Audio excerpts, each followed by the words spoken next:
दापका गुंडोपंत प्राथमिक आरोग्य केंद्र तात्काळ कार्यान्वित करण्याची मागणी।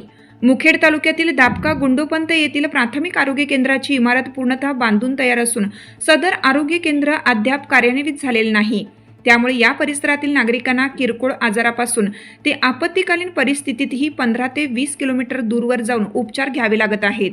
येथील प्राथमिक आरोग्य केंद्र कार्यान्वित झाल्यास दापका गुंडोपंत हळणी हातराळ तग्याळ कलंबर आदी गावातील ग्रामस्थांच्या आरोग्याचा प्रश्न मार्गी लागणार असून कोट्यावधी रुपये खर्च करून बांधण्यात आलेली इमारत सध्या कार्यान्वित न झाल्यामुळे धुळकात पडून आहे।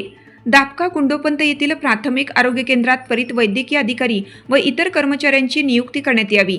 येथील प्राथमिक आरोग्य केंद्र तात्काळ सुरू करण्यात यावे, जेणेकरून दापका गुंडोपंतसह परिसरातील गावातील नागरिकांना चांगली आरोग्य सुविधा उपलब्ध होईल, अशी मागणी करणारे निवेदन तालुका आरोग्य अधिकारी यांना देण्यात आलं आहे।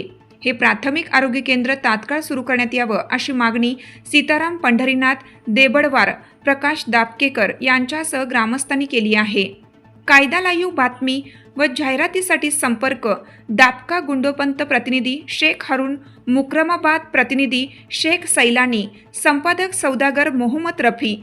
ताज्या घडामोडी जाणून घेण्यासाठी कायदा लाईव्ह न्यूज या यूट्यूब चॅनलला सबस्क्राईब करा। बेल आयकॉनवर क्लिक करा। लाईक, कमेंट, शेअर करायला विसरू नका।